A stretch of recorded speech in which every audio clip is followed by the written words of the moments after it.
এইটো ভিডিওত আলোচনা কৰিম পোহৰ প্ৰতিফলন আৰু প্ৰতিসৰণ এই চেপ্টাৰটোৰ ভিতৰত কি ইম্পৰ্টেন্ট কোৱেশ্চন আছে মই তোমালোকক এইটো ভিডিওত দেখুৱাই দিম।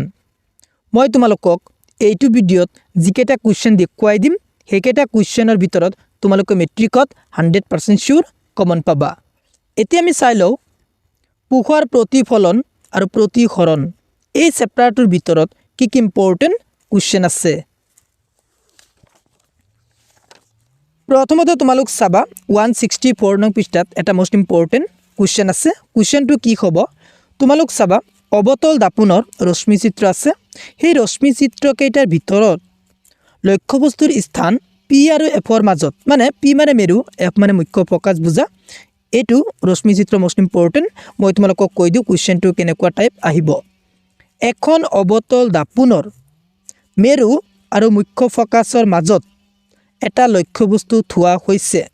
ৰশ্মি চিত্ৰৰ সহায়ত প্ৰতিবিম্বৰ গঠন দেখুৱা এইটো কোৱেশ্চন মোস্ট ইম্পৰ্টেন্ট। তোমালোক চাবা লক্ষ্যবস্তুৰ স্থান যেতিয়া পি আৰু এফৰ মাজত থোৱা হয় তেতিয়া দাপোনৰ পিছফালে প্ৰতিবিম্বৰ স্থান হয়, প্ৰতিবিম্বৰ আকাৰ বিবৰ্ধিত হয় আৰু প্ৰতিবিম্বৰ প্ৰকৃতি হ'ব অহত আৰু থিয়। তোমালোক লক্ষ্যবস্তুৰ স্থান যেতিয়া পি আৰু এফৰ মাজত হয় তেতিয়া তোমালোক এই ৰশ্মি চিত্ৰটো শিকিবা। কোনটো হ'ব ৰশ্মি চিত্ৰ এইটো হ'ব ৰশ্মি চিত্ৰ। তোমালোক শিকি ল'বা, যদি নোৱাৰা মোক কমেন্ট কৰি ক'বা, মই তোমালোকক বুজাই দিবলৈ চেষ্টা কৰিম। নেক্সট ইম্পৰ্টেন্ট কুৱেশ্চনটো হ'ল মই তোমালোকক দেখুৱাই দিওঁ ক'ৰ পৰা দি আছোঁ। 166 নং পৃষ্ঠাত চাবা অবতল দাপোনৰ ব্যৱহাৰ। ইয়াৰ পৰা লং কুৱেশ্চন আৰু MCQ কুৱেশ্চন 100% শিওৰ আহিব। এতিয়া আমি চাই লওঁ লং কুৱেশ্চন কি আহিব। তোমালোক চাবা অবতল দাপোনৰ ব্যৱহাৰ তোমালোকক কুৱেশ্চনটো দিবা অবতল দাপোনৰ দুটা ব্যৱহাৰ লিখা। তেতিয়া তোমালোক লিখিবা অবতল দাপোন সাধাৰণতে টৰ্চ, চাৰ্জ লাইট আৰু গাড়ীৰ হেডলাইটত ব্যৱহাৰ কৰা হয়। তাৰপিছত লিখিবা দাড়ি খুৰোৱা দাপোনত অবতল দাপোন ব্যৱহাৰ কৰা হয়। দন্ত চিকিৎসকসকলে ৰোগীৰ দাঁতৰ প্ৰতিবিম্ব ডাঙৰকৈ প্ৰত্যক্ষ কৰিবলৈ অবতল দাপোন ব্যৱহাৰ কৰা হয়। সৌৰ বাতিত অবতল দাপোন ব্যৱহাৰ কৰা হয়। যিকোনো দুটা মনত কৰি ল'বা। এতিয়া MCQ কুৱেশ্চন কি কি আহিব পাৰে তোমালোক মনত কৰিবা টৰ্চ, চাৰ্জ লাইট আৰু গাড়ীৰ হেডলাইটত অবতল দাপোন কিয় ব্যৱহাৰ কৰা হয় এইটো দিব পাৰে দেই। এনেকৈ কুৱেশ্চন দিব টৰ্চ, চাৰ্জ লাইট আৰু গাড়ীৰ হেডলাইটত অবতল দাপোন ব্যৱহাৰ কৰা হয়। কাৰণ দিব চাৰিটা অপশ্যন থাকিব। তোমালোক মনত কৰিবা কাৰণটো কি হ'ব পোহৰৰ এক শক্তিশালী সমান্তৰাল কিৰণ উপলব্ধ কৰাৰ কাৰণে টৰ্চ, চাৰ্জ লাইট আৰু গাড়ীৰ হেডলাইটত অবতল দাপোন ব্যৱহাৰ কৰা হয়। নেক্সট কুৱেশ্চন MCQ কুৱেশ্চন দাড়ি খুৰোৱা দাপোনত অবতল দাপোন ব্যৱহাৰ কৰা হয়। কাৰণটো দিব ABCD চাৰিটা অপশ্যন থাকিব। তোমালোক মনত কৰিবা দাড়ি খুৰোৱা দাপোনত অবতল দাপোন ব্যৱহাৰ কৰা হয় কাৰণ অবতল দাপোনত মুখমণ্ডলৰ এটা ডাঙৰ প্ৰতিবিম্ব গঠন কৰিব পাৰি। সেইকাৰণে দাড়ি খুৰোৱা দাপোনত অবতল দাপোন ব্যৱহাৰ কৰা হয়। নেক্সট দন্ত চিকিৎসকসকলে দন্ত মানে দাঁত দন্ত চিকিৎসকসকলে ৰোগীৰ দাঁতৰ প্ৰতিবিম্ব ডাঙৰকৈ প্ৰত্যক্ষ কৰিবলৈ অবতল দাপোন ব্যৱহাৰ কৰা হয়। তোমালোকক কুৱেশ্চন দিব দন্ত চিকিৎসকসকলে কিয় অবতল দাপোন ব্যৱহাৰ কৰা হয়। তোমালোক মনত কৰিবা ৰোগীৰ দাঁতৰ প্ৰতিবিম্ব ডাঙৰকৈ প্ৰত্যক্ষ কৰিবলৈ অবতল দাপোন ব্যৱহাৰ কৰা হয়। নেক্সট ইম্পৰ্টেন্ট কুৱেশ্চনটো হ'ল সৌৰ বাতিত কিয় অবতল দাপোন ব্যৱহাৰ কৰা হয়। তোমালোক মনত কৰিবা সৌৰ বাতিত সূৰ্যৰ পোহৰ কেন্দ্ৰীভূত কৰি তাপ উৎপন্ন কৰিবলৈ অবতল দাপোন ব্যৱহাৰ কৰা হয়। অবতল দাপোনৰ পৰা MCQ কুৱেশ্চন নহ'লে লং কুৱেশ্চন আহিব 100% শিওৰ। তোমালোক অবতল দাপোনৰ ব্যৱহাৰ কেইটা মনত কৰিবা লগতে টৰ্চ, চাৰ্জ লাইট আৰু গাড়ীৰ হেডলাইটত কি অবতল দাপোন ব্যৱহাৰ কৰা হয় এইটো মনত কৰিবা। দাড়ি খুৰোৱা দাপোনত দন্ত চিকিৎসকসকলে আৰু সৌৰ বাতিত কিয় অবতল দাপোন ব্যৱহাৰ কৰা হয় কাৰণ কেইটা মনত কৰিবা। নেক্সট তোমালোক চাবা প্ৰশ্নলীৰ 3 আৰু 4 এই দুটা মোস্ট ইম্পৰ্টেন্ট। 3 নং কুৱেশ্চনটো MCQ টাইপ আহিব। মই লিখিয়ে থৈ দিছোঁ MCQ। নেক্সট 4 নং কুৱেশ্চনটো লং কুৱেশ্চন আহিব 2 মাৰ্কৰ। 3 আৰু 4 এই দুটা কুৱেশ্চন মোস্ট ইম্পৰ্টেন্ট এইবাৰৰ কাৰণে। নেক্সট তোমালোক চাবা নেক্সট ইম্পৰ্টেন্ট কুৱেশ্চন কি আছে আমি চাম 169 নং পৃষ্ঠাৰ পৰা চাবা 169 নং পৃষ্ঠাত কি আছে বিবৰ্ধনৰ মানৰ আগত ঋণাত্মক চিন থাকিলে প্ৰতিবিম্বটো হত বুলি বুজা যা। আনহাতে বিবৰ্ধনৰ মানৰ আগত ধনাত্মক চিন থাকিলে বুলি বুজা যা প্ৰতিবিম্বটো অহত। ইয়াৰ পৰা কি কুৱেশ্যন দিব উক্তি টাইপ কুৱেশ্যন দিব মই তোমালোকক বুজাই দিওঁ কুৱেশ্যন পেপাৰৰ পৰা মই তোমালোকক বুজাই দিম তোমালোক চাবা ইয়াত চোৱা প্ৰশ্ন নং 41 ৰ পৰা 45 লৈ তলৰ প্ৰতিটো উক্তিৰ এ বাবে যুক্তি আৰ দিয়া হৈছে উক্তি আৰু যুক্তি যিবিলাক কুৱেশ্যন আহে 41 ৰ পৰা 45 নং কুৱেশ্যনলৈকে এইবিলাক কুৱেশ্যন আহিব ইয়াৰ পৰা কুৱেশ্যন আহিব চোৱা এনেকৈ কুৱেশ্যন দিব বিবৰ্ধনৰ মানৰ আগত ঋণাত্মক চিন থাকিলে প্ৰতিবিম্বটো হদ বুজা এটো এ নং অপচন দিব আগো বি নং অপচন দিব বিবৰ্ধনৰ মানৰ আগত ধনাত্মক চিন থাকিলে প্ৰতিবিম্বটো অহদ বুজা কিন্তু হদ দিব পাৰে বুজি পাইছে না মুঠতে তোমালোক মনত কৰিবা বিবৰ্ধনৰ মানৰ আগত ঋণাত্মক চিন থাকিলে প্ৰতিবিম্বটো হদ বুজাব আকৌ বিবৰ্ধনৰ মানৰ আগত ধনাত্মক চিন থাকিলে প্ৰতিবিম্বটো অহদ বুজাব ইয়াৰ পৰা উক্তি টাইপ কুৱেশ্যন দিব মানে এনেকৈ দিব মনত কৰিবা যে বিবৰ্ধনৰ মানৰ আগত ঋণাত্মক চিন থাকিলে প্ৰতিবিম্বটো অহদ বুজা এটো কিন্তু ভুল কিয় ভুল বিবৰ্ধনৰ মানৰ আগত ঋণাত্মক চিন থাকিলে প্ৰতিবিম্বটো কি বুজাব হদ বুজাব আকৌ এটো এনেকৈ দিব পাৰে বিবৰ্ধনৰ মানৰ আগত ধনাত্মক চিন থাকিলে প্ৰতিবিম্বটো হদ বুজা এটো ভুল তোমালোক মনত কৰিবা বিবৰ্ধনৰ মানৰ আগত ধনাত্মক চিন থাকিলে প্ৰতিবিম্বটো কি বুজাব অহদ বুজাব উক্তি টাইপ কুৱেশ্যন আহিব ইয়াৰ পৰা তোমালোক মনত কৰিবা দে মোস্ট ইম্পৰ্টেন্ট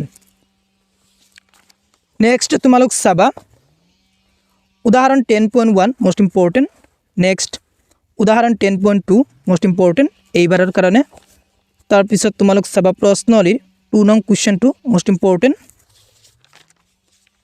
নেক্সট তোমালোক চাবা 174 নং পৃষ্ঠাৰ পৰা চাবা তোমালোক পোহৰৰ প্ৰতিসৰণৰ নিয়ম দুটা চাবা মোস্ট ইম্পৰ্টেন্ট এইবাৰৰ কাৰণে নেক্সট ইম্পৰ্টেন্ট কুৱেশ্যনটো হ'ল পানীৰ প্ৰতিসৰণাংক 1.33 এই উক্তিটোৰ অৰ্থ কি এটো কুৱেশ্যন মোস্ট ইম্পৰ্টেন্ট তোমালোক চাবা পানীৰ ঠাইত বৰফ দিব পাৰে এলকহল দিব পাৰে বা কেৰাচিন দিব পাৰে এনেকৈ দিব পাৰে যে এলকহলৰ প্ৰতিসৰণাংক 1.36 এই উক্তিটোৰ অৰ্থ কি এটো কুৱেশ্যন মোস্ট ইম্পৰ্টেন্ট এনেকুৱা টাইপ কুৱেশ্যন আহিব তোমালোক মনত কৰিবা পানীৰ প্ৰতিসৰণাংক 1.33 এই উক্তিটোৰ অৰ্থ হ'ল বায়ুত পোহৰৰ দ্ৰুতি আৰু পানীত পোহৰৰ দ্ৰুতিৰ অনুপাত 1.33 বুজা বুজি পালা নেক্সট ইম্পৰ্টেন্ট এমসিকিউ কুৱেশ্যনটো হ'ল ক্ৰাউন কাছৰ পৰিসৰণাংক হ'ল সাইট অপচন থাকিব তোমালোক মনত কৰিবা ক্ৰাউন কাছৰ পৰিসৰণাংক হ'ল 1.52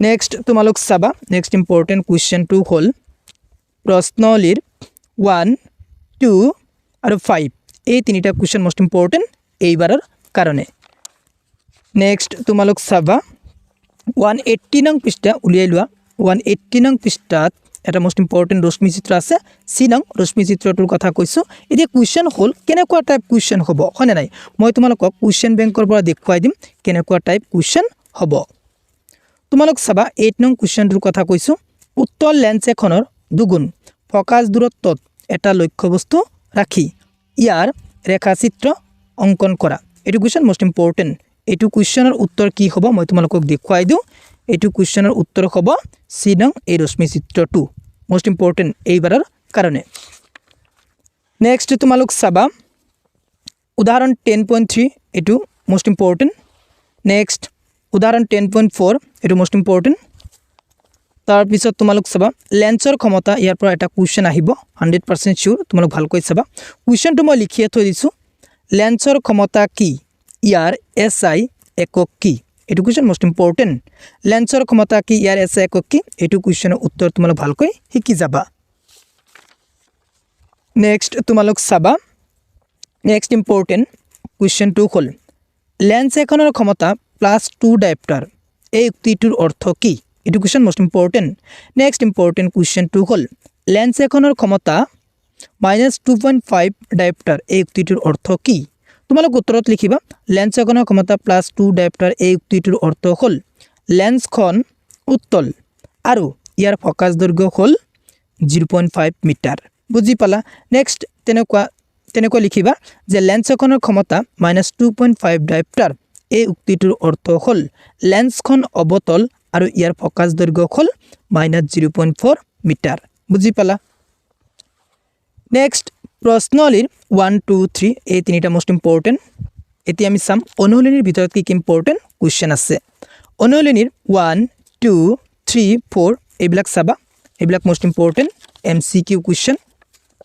নেক্সট চাবা 5 6 7 এইকেইটা মোষ্ট ইম্পৰ্টেণ্ট নেক্সট তোমালোক চাবা 10 11 12 এই তিনিটাৰ পৰা এটা 100% চিউৰ আহিব নাইলে মোক কমেণ্ট কৰি ক'বা তাৰপিছত চাবা তোমালোক 15 16 17 এইকেইটা মোষ্ট ইম্পৰ্টেণ্ট এইবাৰৰ কাৰণে হৈ গ'ল পুখৰ প্ৰতিফলন আৰু প্ৰতিসৰণ এই চেপ্টাৰটোৰ ভিতৰত কি ইম্পৰ্টেণ্ট কুৱেশ্যন আছিল মই তোমালোকক এইটো ভিডিঅ'ত দেখুৱাই দিলোঁ তোমালোকৰ কাৰণে MCQ কুৱেশ্যনৰ এটা PDF বনাই আছোঁ আৰু দুদিনমান টাইম লাগিব MCQ কুৱেশ্যনৰ PDFটো মই হোৱাটছআপ গ্ৰুপত দি দিম যিবিলাক ষ্টুডেণ্টে হোৱাটছআপ গ্ৰুপত জইন কৰা নাই ডেছক্ৰিপশ্যনত লিংক আছে জইন কৰি ল'বা আৰু তোমালোকে মোক কমেণ্ট কৰি ক'বা তোমালোকৰ কোনটো ছাবজেক্টৰ most important question answer video' লাগে বহুতে ইংলিছৰ কৈ আছে মই ইংলিছৰ ভিডিঅ' সায়েন্সৰ ভিডিঅ' কেইটা আগতে শেষ হৈ লওক এছামিছ আৰু ছ'চিয়েল সায়েন্স মেথছৰ এইবিলাক ভিডিঅ' আগতে আপলোড কৰি থৈ দিছোঁ